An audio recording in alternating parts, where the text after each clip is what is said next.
बिस्मिल्लाहिर्रहमानिर्रहीम, अस्सलाम वालेकुम। पाकिस्तान टुडे के साथ मैं हूं मंसूर आजम काजी। नाज़रीन, पाकिस्तान FATF की ग्रे लिस्ट में बरकरार है और इस बार पाकिस्तान को जून तक की मोहलत दी गई है। सदर FATF डॉक्टर मार्कस प्लेयर का कहना है कि पाकिस्तान की कारकर्दगी ब्लैक लिस्ट में ले जाने वाली नहीं है। पाकिस्तान के लिए अहम है कि वो मजीद कारकर्दगी दिखाए।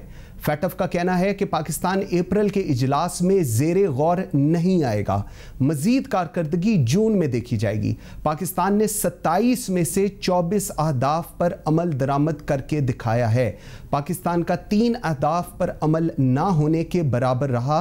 पाकिस्तान मॉनिटरिंग में रहेगा। FATF के नए कवानीन साबका के मुकाबले में ज़्यादा मुश्किल हैं। आलमी अदारा वर्चुअल असासाजात की पड़ताल भी शुरू कर रहा है। कुछ ममालिक के लिए नए स्टैंडर्ड्स को अपनाना चैलेंजेस हैं। मेरी ख्वाहिश है कि पाकिस्तान अहदाफ पर जल्दी अमल दरामद करे, सदर FATF। इस तमाम तर सूरत हाल पर हम बात करेंगे अपने आज के प्रोग्राम में। और मुझे आज ज्वाइन किया सरदार फ़हीम ने, माहिर माशियात हैं, पॉलिसी एडवाइज़र हैं नेशनल सिक्योरिटी में। मेरे साथ हैं जवाद माजिद साहब, सीनियर बैंकर हैं, माहिर माशियात हैं, और हसन असलम शाद, बैनुल-अक़वामी माहिर कानून हैं। थैंक यू वेरी मच जी, I am very grateful for your time. Jawad Majid sahab, आपसे मैं ज़रा बात का आगाज़ करता हूँ। पिछले साल हम लोग जब इस पे बात कर रहे थे तो आपने कहा था कि पाकिस्तान अभी ग्रे लिस्ट से नहीं निकलेगा, पाकिस्तान कंटिन्यू रहेगा ग्रे लिस्ट के अंदर। और आज मेरे ख्याल में 2021 के अंदर वही सिचुएशन है। पहले कहा जा रहा था, अभी इस जो हेयरिंग हुई थी इसमें कहा जा रहा था शायद 3 महीने बाद दोबारा पाकिस्तान का हो, लेकिन वो भी उन्होंने क्लियर कर दिया कि 6 महीने बाद जून के अंदर फिर रिव्यू होगा। क्या कहेंगे जी इस पे? ये इनके देखें 3 प्लेनरीज होती हैं। एक होती है फरवरी में, फिर जून में, फिर अक्टूबर में। तो जून में तो इन्होंने वैसे भी हमें रिकंसिडरेशन में डालना था, बट एक दफा फिर वही चीज रिपीट हो रही है जो तकरीबन 1 साल से हम बात कर रहे हैं कि हर प्लेनरी में ये जब जाते हैं तो हमारे ऊपर वही एक इनका टिपिकल एक दबाव होता है, एक प्रेशर होता है, और वो कह रहे हैं कि जी आप पार्शली कंप्लायंट हैं और सब्सटेंशियल आपने प्रोग्रेस दिखाई है, बट इवेंचुअली आपको और कंप्लायंट और स्ट्रिक्ट एक्शंस लेने पड़ेंगे। तो लास्ट अक्टूबर में भी फ्रैंकली स्पीकिंग मुझे तो कोई उम्मीद नहीं थी कि एक ग्रे लिस्ट से हम वाइट में जाएंगे, बट अभी 21 के बाद अब हम 24 पे कंप्लायंट हो गए, अब 3 पीछे रह गए हैं। अब ये 3 पीछे जो है उनकी कोई नौयत इस किस्म की है कि उसकी कंप्लायंस जिस तरीके से वो लोग जा रहे हैं और जो उनका एक अपना मेयार है, वो फ्रैंकली स्पीकिंग एक टोटली डिफरेंट तनाजर में वो पाकिस्तान को परखते हैं। जिस तरह बाकी मुल्कों के ऊपर उनके स्टैंडर्ड्स हैं यहाँ पे टोटली डिफरेंट है। हमाद अजहर को भी आप सुने तो उन्होंने भी ये कहा है कि जी we are trying our level best, but to get to your specific और इस लेवल की स्क्रूटनी पे चलने के लिए we need some more time. ठीक। तो अब वो 3 अहदाफ जो हैं उसका हम फर्दर डिटेल्स में जाएंगे। तो मेरा जाती ख्याल ये है कि I think it might take इस दफा भी मैं कोई इतना पुरुमीद नहीं हूँ, क्योंकि टेक्निकल इशूज तो अपनी जगह, बट जो इसका पॉलिटिकल पहलू है वो एक टोटली डिफरेंट टेंडेंसी है। अच्छा सरदार फ़हीम, मुझे एक चीज बताएं, पाकिस्तान ने बहुत इंप्रूव किया है ऑपरेशनल मैटर्स के अंदर। We have lived up to the expectation, the requirements of FATF, लेकिन पाकिस्तान को दोबारा 6 महीने के वो एक डू मोर पॉलिसी आपको याद होगी पाकिस्तान पे की जाती थी। Is this a do more policy? और वो जो पॉइंट्स हैं उनके ऊपर भी अभी बाद में बात करते हैं। पाकिस्तान को मजीद क्या कुछ करना चाहिए? एक तो ये हम काम कंप्लाई कर रहे हैं, what more than that is required?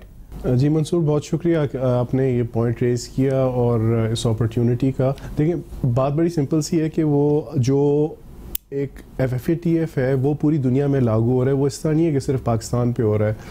FATF जो है अभी एज वी स्पीक वो आयरलैंड को भी देख रहे हैं, वो दूसरे मुल्कों को भी देख रहे होते हैं कि उनको वॉच लिस्ट पे डालते हैं, कि उनको हटा देते हैं। उसमें एक पूरा एक मैकेनिज़्म होता है। इसमें 3-4 पहलू हैं जो बहुत ज़रूरी हैं हमारे लिए असेस करने। नंबर 1, आपने बिल्कुल सही कहा कि ऑपरेशनली पाकिस्तान ने बहुत कुछ किया है, लेकिन इधर हम ज़रा पॉज करें कि हमने अनफॉर्चुनेटली बहुत लेट काम शुरू किया था इस पर। ये 2000 मुझे याद पड़ता है 8-9 से ये काम चल रहा था, तो हमें पिछले 1-1.5 साल के अंदर ही हमें याद आया कि जी हमने इन चीज़ों को भी ख्याल रखना है।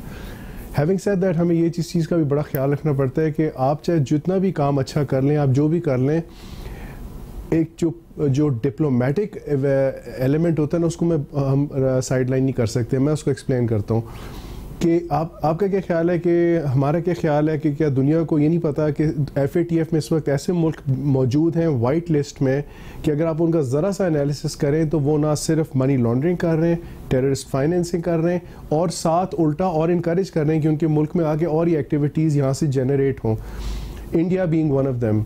सो they are in the white list, ठीक है जी। एक ही मुल्क है जो ब्लैक लिस्ट में, वो है ईरान, और नॉर्थ कोरिया की जुरिस्डिक्शन FATF की नहीं है वहाँ पे। सो हमने साइन की हुई है ये एग्रीमेंट्स। पहली बात हमें याद करें कि अगर हमने एग्रीमेंट साइन की, we have to live up to them operationally, और मैं साथ साथ कहूँगा डिप्लोमेटिकली। इंडिया जो है इस वक्त फ्रैंकली स्पीकिंग पूरे APG के साथ, सारे ग्रुप, सारे मेंबर्स के साथ कॉन्स्टेंट इंगेज रहता है कि आपने पाकिस्तान को ये करना, फलाना ये करना, हमारी मार्केट में से ये ले लें, हम आपसे और इम्पोर्ट कर लेंगे। हमें ये चीज़ें अब ज़रा थोड़ी सी क्लिक होनी शुरू हुई कि यार हम अपने इकॉनमी को क्यों नहीं यूज़ कर रहे। एक टर्म है जो मैं इस्तेमाल करता हूँ कि वेपनाइज योर इम्पोर्ट्स। आप अपने इम्पोर्ट्स को इस्तेमाल करें अपने वोट्स गेन करने के लिए। इसी तरीके से काम होता है। आई मीन जहाँ हमें 13 वोट चाहिए, हम 13 वोट लेना कोई मुश्किल काम है, लेकिन हम उस पर फंसे हुए। हम ऑपरेशन चीज़ों में ज़रूर फोकस करें, बहुत अच्छी बात है, लेकिन हमें वॉर फुटिंग बेसिस पे हमें अपने डिप्लोमेटिक फ्रंट पे जाने की ज़रूरत है कि हम वहाँ पे जाके लोगों को कन्विंस करें और अपनी इकोनॉमी को इस्तेमाल करें। बिल्कुल ठीक है, बिल्कुल ठीक है। हसन, मैं आपकी तरफ आता हूँ। 2018 में हम लैंड हुए थे FATF के अंदर। 2.5 साल हो गए। हुकूमत FATF हर दफ़ा कहती है कि पाकिस्तान बड़ा काम कर रहा है, पाकिस्तान ने बड़ी इंप्रूवमेंट की है, लेकिन रियलिटी ये है कि आज भी हम ग्रे लिस्ट में, और जिस तरह जवाद माजिद साहब कह रहे थे, जिस तरह सरदार फहीम कह रहे हैं, और जो एक ओवरऑल भी जो व्यू है कि हम अगले 6 से 1 साल तक मे बी मोर हम ग्रे लिस्ट में ही रहेंगे। क्यों रहेंगे सर? जी Mansoor, thank you very much, बहुत शुक्रिया आपका। देखिए मंसूर, इसमें कुछ बातें जो है ना मैं आपको एक्सप्लेन कर दूं। पहली बात तो ये कि ये पाकिस्तान में एक परसेप्शन है कि FATF जो है वो एक पोलिटिसाइज्ड बॉडी है, और पाकिस्तान का FATF की ग्रे लिस्ट में आने के पीछे इंडिया का बहुत बड़ा हाथ था। इसमें कोई शक की बात नहीं है। You know, it is very politicized, there is no doubt about that. लेकिन इसमें जो सबसे बड़ा फेलियर है वो हमारी अपनी जो स्टेट है उसका फेलियर है, क्योंकि जून 2018 में हम लोग FATF की ग्रे लिस्ट में आए थे, और ये 2001 से या बल्कि उससे भी पहले ये 2 बड़ी important United nation security council की रेजोल्यूशन थी 1267 और 1373, जिनकी वजह से जो पूरा एक जाविया था दुनिया का वो बदल गया था, और टेररिज्म जो था वो इंटरनेशनल रेडार के अंदर आ गया था। और हमें ये पता होना चाहिए था कि हमें एक प्रॉपर हाउसकीपिंग करनी चाहिए, हमें अपनी जो बहुत सारे जो हमारी ऑब्लिगेशंस हैं हमें उनको फुलफिल करना चाहिए, वो हमने नहीं किया। और जब हम जून 2018 में लैंड हुए लिस्ट के ऊपर, तो उस वक्त सीरियसनेस जो थी हमने शो ही नहीं की। हमें ये समझ नहीं आया कि ये क्या हुआ। अब हर दफा ये हो रहा है कि हमें ग्रे लिस्ट पे डालने के बाद हमें एक्सटेंशन दी जाती है और हमें ये कहा जाता है कि हम आपको रिव्यू करेंगे। 2 चीजें हो रही हैं, एक तो वो आपको पैट ऑन द बैक करते हैं ताकि आपको इनकरेज करें, और दूसरा वो आपको फिर ये भी बता देते हैं दबे लफ्जों में कि you need to do more. अब ये जो डू मोर है ये बहुत इंपॉर्टेंट है, क्योंकि अब परसों भी जो हुआ है, जो हमें एक्सटेंशन दी है, उसमें उन्होंने अब हमारे हमाद अजहर साहब कह रहे हैं कि जी 90% हमने कंप्लायंस कर ली है। ठीक है, I am not too sure about that and I will tell you why. क्योंकि जो 10% रहता है करना, that in my view could be the 90% of the work that we have to do. Absolutely. इसमें जो सबसे मेन चीज है ना मंसूर, वो है please don't forget it is terrorism financing. बिल्कुल ठीक कह रहे। SC resolution 1267 1373. Unfortunately हमें ये ऑपरेशनलाइज करना आ ही नहीं रहा, और this is it's और अच्छा एक और जो एक अजीब चीज है वो ये है कि हम सेलिब्रेट करते हैं विक्ट्री को not going in the FATF blacklist, but this is the wrong approach we have. ठीक बिल्कुल ठीक है। जवाद साहब, ये 2-3 चीजें हैं, अब जरा इसके हम थोड़ी निटी ग्रिटीज के अंदर चलते हैं। इनके जो पाकिस्तान को जो एक्शन प्लान उन्होंने दिया है, SKG 27 में से 24 पे कंप्लाई हो गया, 3 लेफ्ट हैं, 3 मेजर इश्यूज हैं। जरा पॉइंट बाय पॉइंट मैं चाहूंगा इसके ऊपर हम बात करें। एक है IO 9, जिसमें वो कहते हैं जी इमीडिएट आउटकम हमें चाहिए, इन्वेस्टिगेट करें उसको, प्रोसिक्यूशन करें, पनिशमेंट दें, जिसके ऊपर हमारी CTDs बहुत काम कर रही हैं। इसका पॉइंट F, जिसके अंदर कहा गया है, जिसमें पाकिस्तान ने बताया कि हमने 300+ कन्विक्शंस की हैं। UNDP मतलब यूनाइटेड नेशंस की जो डिजिग्नेटेड पर्संस हैं, जिनमें हाफिज सईद हो या जैश मोहम्मद वगैरह हो, वो कहते हैं कि जी इनको और इनके एसोसिएट्स को बिल्कुल पाकिस्तान की स्टेट बिल्कुल इनका क्लोजर करे चीज़ों का, मतलब इनकी जो इनकम्स हैं that should be zero freezed. इन्होंने अगर रोटी भी खानी हो तो वो तक मांग कर स्टेट से पूछ कर खाएं। This is something which they are expecting. उधर वेस्टर्न वर्ल्ड के लिए शायद ये बड़ा एप्लीकेबल हो, लेकिन do you really think that's applicable, ये हो सकता है यहां पर? मैं ये कह रहा हूं कि जिस तरह आप कह रहे हैं ये इतना सिंपल नहीं है, और it is not about Jaish Mohammad और हाफिज सईद और अ फ्यू नेम्स। उनकी जो लिस्ट है उसमें कुछ 1373 किस्म के 1300 प्लस इन्होंने एंटिटीज को लिखा हुआ है और इंडिविजुअल्स को लिखा हुआ है। और जो उनकी डिमांड है कि आप ना सिर्फ इसका एक टेररिस्ट रिस्क फाइनेंसिंग फ्रेमवर्क बनाएं, उसके बाद आप पिनल एक्शन लें, ना सिर्फ आपकी फेडरल एजेंसीज दिन लें, बल्कि आपने प्रोविंशियल लेवल पे जाना है।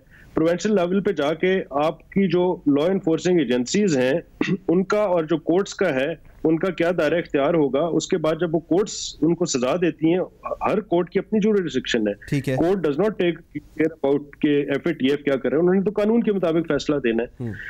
तो उन फैसलों के ऊपर भी एतराज है कि अगर 3 साल का दे दिया तो 10 साल क्यों नहीं हुआ। इसके बाद आप ये कहते हैं कि जी इनके जितने भी एफिलिएटेड लोग हैं उनके ऊपर आपने नजर रखनी है, फिर आप कहते हैं कि इनके रिसोर्सेज जो है वो आपने चोक करने हैं। अब आप सोचें कि ये कोई छोटा सा एक आइलैंड तो नहीं है, केमन आइलैंड या कोई एक छोटा सा मुल्क, ये 22 करोड़ अवाम का मुल्क है, इतना डाइवर्सिफाइड यहाँ का माशरा। और ये टेररिज्म की बात जिस तरह मैं फ्रैंकली स्पीकिंग पाकिस्तान ने बहुत बड़ी कॉस्ट अदा की है इसकी। We have actually been fighting wars on this soil for the last 35 years. How can West और the member states of FATF who were actually sponsoring the Jihad Afghanistan and all those things, they cannot just one day come and say कि जी आपने 6 साल में या 5 साल में या 1 साल में सब कुछ ठीक कर देना है। So hats off to our people at the helm of affairs and our those entities who are working really hard on this. But coming back, ये 1273 के उनकी मंशा के मुताबिक उनके हिसाब से 100% कंप्लायंस कभी भी नहीं होगी।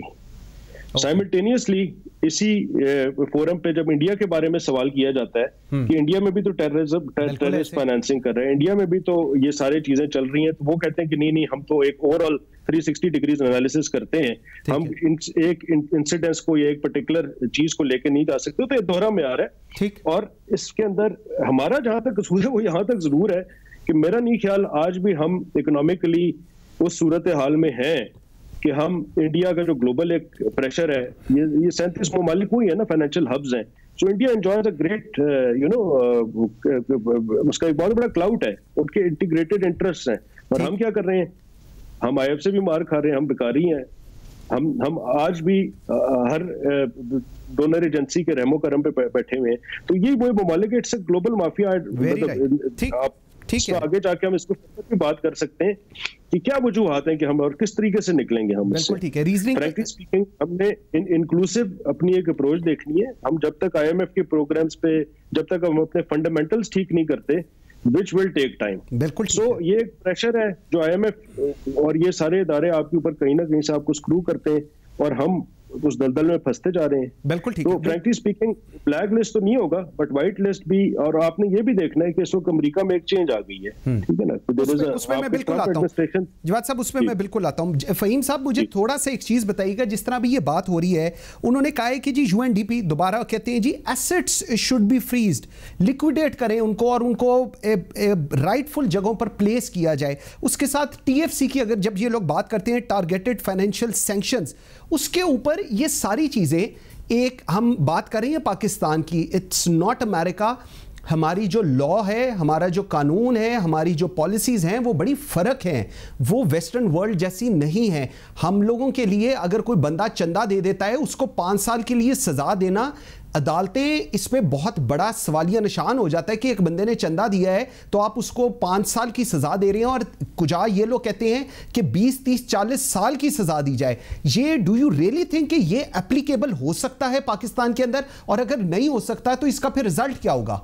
बड़ा मुश्किल सवाल आपने पूछे। देखें, एप्लीकेबल जो होता है ना इंटरनेशनल लॉ, वो एक आपको उसको इन टैंडम लेके चलना होता है। अब अगर आपको कोई कहता है 100 करें, फिर कहता है 200 करें, फिर 1000 करें, अगर आप ख़ुद अपने नेगोशिएशंस को ठीक नहीं रखेंगे, अगर मैं अपनी मिसाल देता हूँ, मैं अगर किसी सिनेरियो में जाता हूँ और मैं कोशिश भी नहीं कर रहा कि मैं अपनी केस को ठीक तरह से प्रेजेंट करूँ, तो दूसरा तो सिर पे चढ़ जाएगा, पार्डन माय लैंग्वेज, ठीक है। तो you cannot allow that to happen. Pakistan is a force to be reckoned with. Pakistan एक जियोसेंट्रिक इसमें जियोपॉलिटिक्स जियो इकोनॉमिक्स का एक सेंट्रल मुल्क है. इस तरह नहीं होता कि हमने अपने आप को पहले ही शूट डाउन कर देते हैं कि यार हमें तो कुछ समझ नहीं आ रही. ठीक है, अगर वो कोई कानून कह रहे हैं, आपने जाकर उनको कन्विंस करना है कि आप अपना कानून इस हद तक अपने पास रखें, इस हद तक ये एप्लीकेबल है और हम आपसे ज़्यादा काम कर चुके हैं. बात ये होती है कि वी आर टेरेबल सेल्समैन. हम अब बहुत बुरी तरह से जाके अपने आप को प्रेजेंट करते हैं. तो अब इंडिया जो है, अब हमने कितने एक दफ़ा इंडिया का केस टेकअप किया है कि यार लेट्स बी वेरी स्पेसिफिक, ये सारा इसके पीछे जो स्पीयर हेड है वो इंडिया है. वो हर के पास जाके लॉबी करता है, वो हर एक को अपनी मार्केट्स ऑफर करता है, हर एक को जाके झूठ बोलता है. वो जाके डिसइंफो लैब क्या चीज़ थी हम भूल गए. अब हम काउंटर केस कब डेवलप करेंगे, हम कब जाके वो एक होता है ना, अब जाके निगोशिएट करें with your elbows on the table. ये क्या जाके बिल्कुल डर डर के आ जाते हैं. और कई दफ़ा सुना है मैंने कि कई दफ़ा मीटिंग्स में हम सीरियस होते ही नहीं थे या शायद एब्सेंट भी होते थे. अब देखें, बात बड़ी सिंपल है, हर एक चीज़ का एक सोल्यूशन होता है. अगर वो कहते हैं कि आपने इसको इस हद तक प्रोसिक्यूट करना है, इस हद तक लेके जाना है, you have to convince them. You have to convince them कि जी आप या तो रीजनेबल बात करें या हम FATF छोड़ रहे हैं. बिल्कुल ठीक है, बिल्कुल ठीक है. ये कोई इतनी कोई आउटरेजस मैंने बात नहीं की है कि FATF को छोड़ दें. बहुत सारे मुल्क है जो FATF में नहीं है, बट अपने हाउस को इन ऑर्डर रखना economically, socially, politically and in security terms वो करना ज़रूरी है. मैं मंसूर जो एक बहुत पेंस टेकिंग मैं कहने की कोशिश कर रहा हूँ वो एक चीज़ ये है कि देखें, बावें जो मर्जी है दूसरा कहे, आपने उसको ना सिर्फ प्रॉपरली रीइंटरप्रेट करना होता है, आपने उसके पास जाके ठीक तरीके से रीनेगोशिएट करना होता है कि भी this means this means this does not mean this. अब हम जाके अगर हर चीज़ हमने एक्सेप्ट करनी है तो फिर तो आप एक्सपेक्ट नहीं कर सकते कि मतलब कि आप कभी भी किसी की बातें फुलफिल कर सकते. बिल्कुल ठीक है. We have to be very clear हमने क्या करना है. And to be honest, there were many things that were absolutely out of control. बिल्कुल ठीक है. व्यूअर्स, एक छोटी सी ब्रेक लेते हैं यहाँ पर, और जब ब्रेक से वापस आते हैं तो ये जो लीगल सिस्टम के ऊपर वालिया निशान आए हैं FATF की तरफ से, एक वो चीज़ें हैं जो हमारी एजेंसीज, जो हुकूमत, जो रियासत पाकिस्तान कर रही हैं, और बहुत सारी चीज़ें वो हैं जो आपका लॉ मेकिंग वाला सिचुएशन है, जो हमारे अदालतों के काम है, उस पर क्या हो सकता है या उस पर क्या होना चाहिए, इस पर जवाब लेंगे हसन असलम शाह से एक छोटी सी ब्रेक के बाद. मेरे साथ रहिएगा.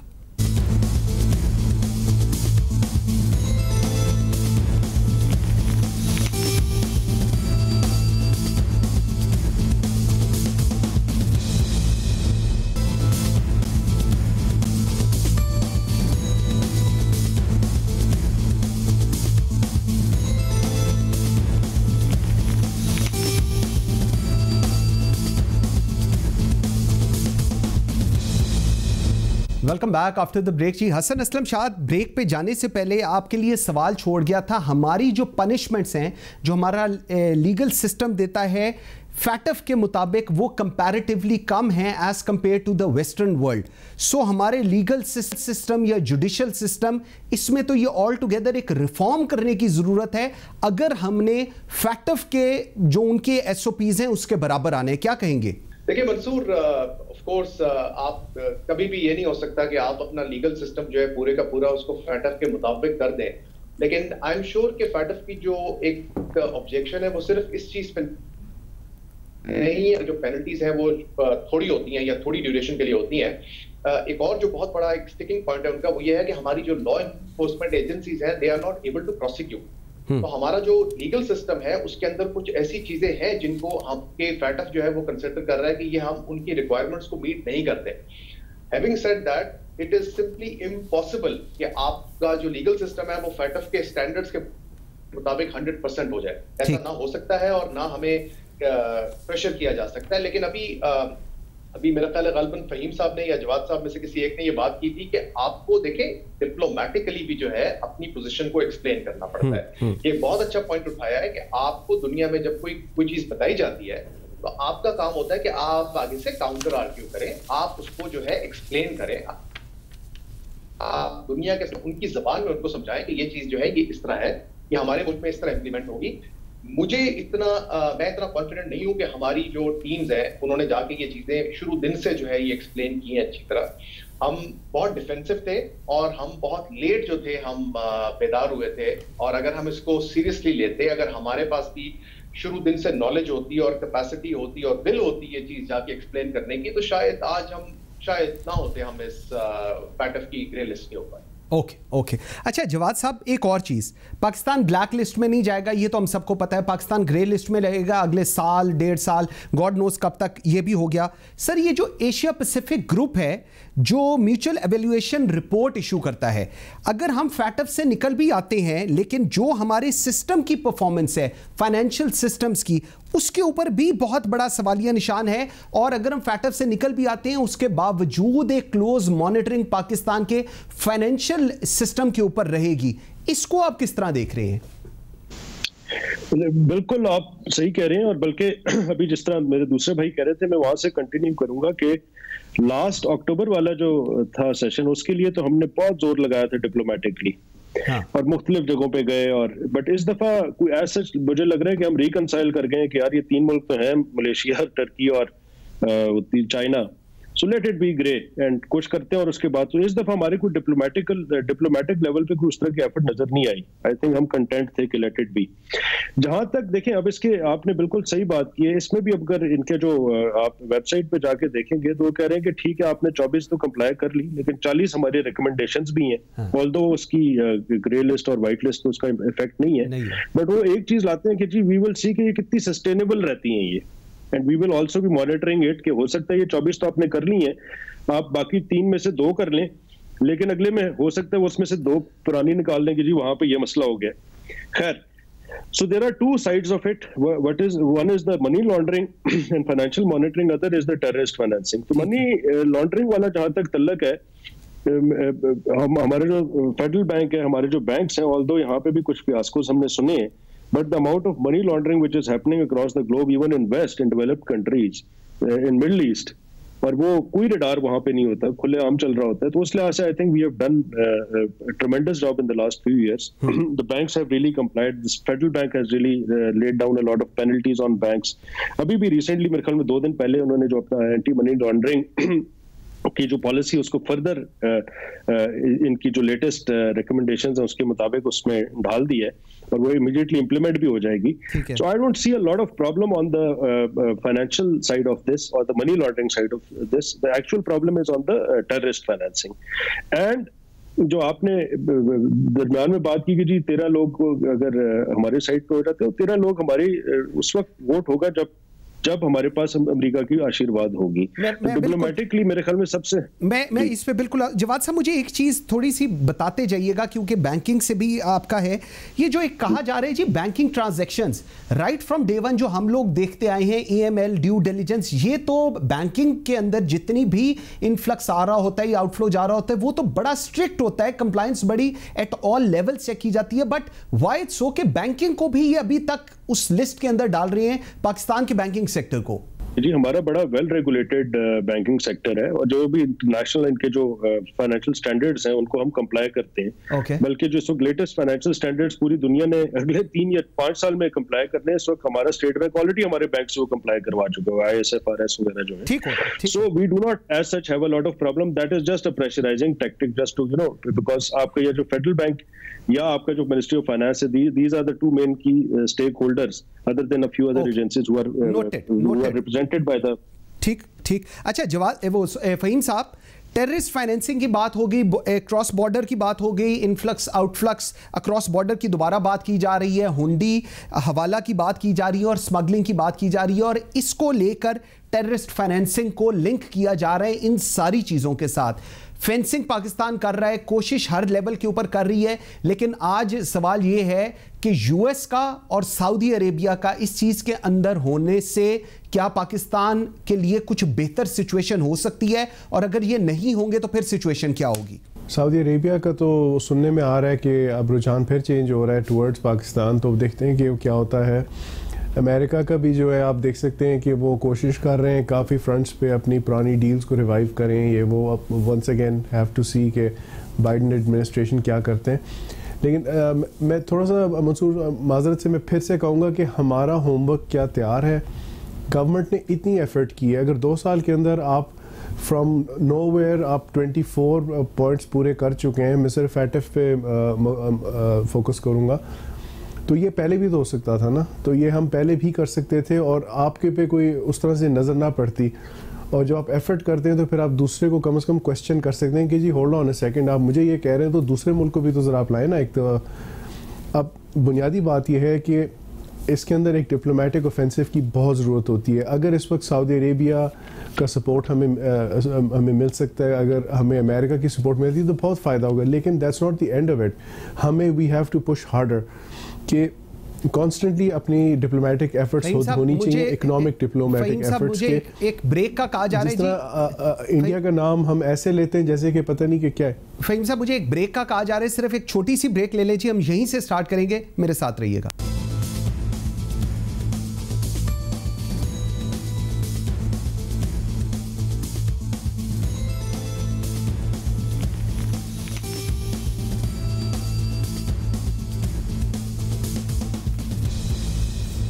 Welcome back after the break. जी सरदार फहीम, प्लीज अपना कमेंट जी कंक्लूड कीजिएगा। जी मैं ये कह रहा था कि अगर आप सऊदी अरेबिया और अमेरिका की हमें सपोर्ट आई थी, ज़ाहिर बात है बहुत अच्छी बात है, लेकिन उनके हमें ज़रा थोड़ा सा अपने आप को ज़रा रिविज़िट करना है कि भाई हम अपने डिप्लोमेटिक फ्रंट पे पहले कितनी एफर्ट कर रहे थे, आगे कल कितनी करेंगे। देखें FATF वगैरह जो भी हैं, दे आर इंटरनेशनल लॉज जिनको क्या कहते हैं सब पे लागू होते हैं। और अगर एक आपका अपना हाउस इन ऑर्डर हो या अगर आपने थोड़ी प्लानिंग की हुई हो तो ये चीज़ें ज़्यादा आसानी से हैंडल हो जाती हैं। मैं नहीं कह रहा कि ये कोई बहुत आसान है, मैं सिर्फ कह रहा हूँ कि अगर हमारी प्लानिंग थोड़ी हो, थोड़ा सा हमने आगे प्रोजेक्ट किया हुआ हो और हम सही तरीके से अपनी आउटरीच करें, जो सारे मेंबर्स हैं जो आपके ख़िलाफ़ वोट करते हैं, सच्ची बात ये मैं देखना चाहता हूँ वो लिस्ट जिन्होंने हमारे खिलाफ वोट किया है। एब्सोल्युटली। और फिर उनको आप ऑफर्स दे सकते हैं, उनको आप सॉल्यूशंस की तरफ काम करना शुरू करें। ये ऑपरेशनल चीज़ पे सिर्फ फोकस करना बहुत एक हद तक ठीक है, लेकिन हमें अपने इस डिप्लोमेटिक ऑफेंसिव पे और अपनी जो है ना we have to weaponise our imports.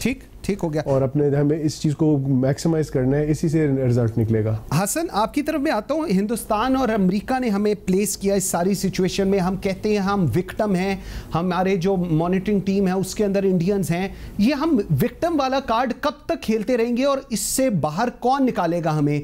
हम लोगों की खुद क्या इसके अंदर रिस्पॉन्सिबिलिटी होनी चाहिए? How to get out of this whole situation which on daily basis is making Pakistan into a bad state? देखिए मंसूर, पहली बात, we were targeted unfairly by India, इसमें कोई शक की बात नहीं है। There are no two opinions about this. India was gunning for our head for the longest time. India को अपॉर्चून मौका उस वक्त मिला when we were firmly placed in the Chinese camp and they were moving closer to the American camp. So I think the battle lines were drawn as far as geostrategy is concerned.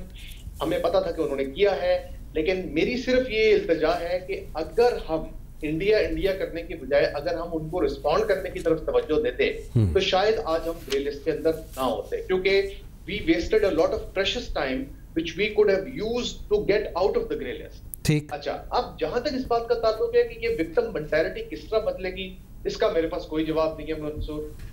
ये हमारा एक India centric एक lens है जिसको हमें बदलना पड़ेगा।